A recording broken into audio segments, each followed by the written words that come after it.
Hey guys, Venomous here, and I got a brand new OTGT for you. Now, today I'm talking about Kingdom Hearts Birth by Sleep, the English North American version for the PlayStation Portable, okay?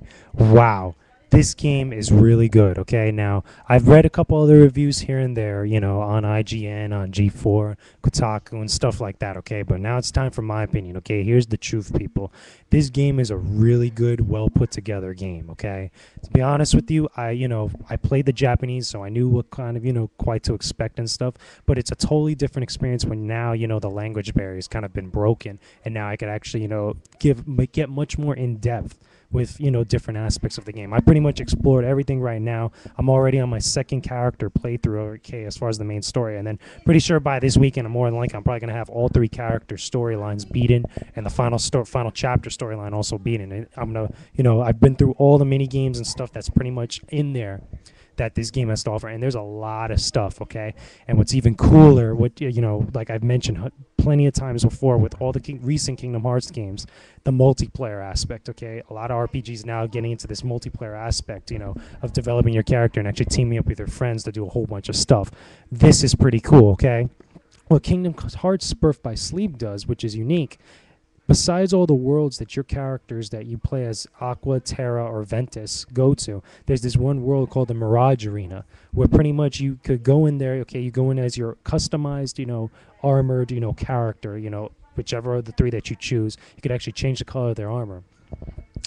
All your stats and stuff carry over. You go in there, okay, you do these different missions or events that are in the arena, okay? You could either do them solo, or you could get a couple of friends together via ad hoc mode and actually play together and actually kick some butt, and it's pretty awesome because by doing stuff like this, not only do you actually get the satisfaction of actually playing with your friends and get more replay value, but you actually gain items and stuff that you could actually use in your single player game or in the multiplayer also, okay? It's actually one of the things from what I was reading online is actually a couple of requirements to actually help you get the ultimate keyblade for your characters, which is pretty interesting, and I think it's pretty cool. It's something to do, more replay value. It's a lot of stuff.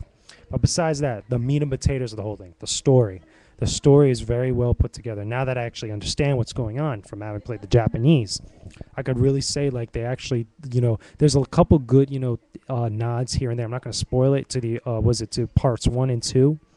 There's also a couple of interesting stuff where they explain a few things, at least, what happens to the three characters, Terra, Aqua, and Ventus.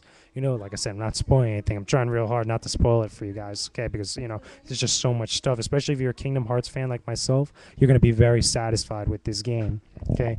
Besides that, the enemies are pretty cool, yes, they're kind of repetitive. They're, you get the same enemy almost all the time, as far as like in different worlds and stuff, kind of like how the other Kingdom Hearts games were, in some of the older games, there was more variety and stuff, but with the limitations of what the PSP can actually do, I'm very surprised that they actually got the enemies to look so good or to actually behave so well as far as like when you're fighting them and stuff. Okay, so obviously there was still quality in there, even though there wasn't variety and stuff. Okay, now besides that, okay, what else can I say? Pretty much, they have the actual fighting itself is really interesting. Okay, the fighting, what happens is when you're actually fighting, you get into these kind of like styles depending on what moves that you do with the triangle buttons, which are pretty much your command board. You actually, depending on which attacks that you do, if you fill up this meter that's on the top of your actual, list of commands, when you fill it up, you could actually go into a particular type of style based on like some of the commands that you actually use. Like they have a fire type style, a blizzard style, a lightning style, and you could actually get into all these different types of styles for each specific character. Each, specific character has their own unique types of styles based on, it's their stats and all the ways that you actually use them in order to fight the Unverse, which are the main bad guys, okay? Bottom line, you guys could get the general consensus of pretty much what I'm going for. This game is really good. If you guys haven't picked up this game or haven't played it, you definitely should. Even if you're not a Kingdom Hearts fan, okay, or you know nothing about Kingdom Hearts, you might be lost as far as the story. It might be a good idea to go read up on it, but just on the battle system alone, it warrants you guys to definitely try this out, okay?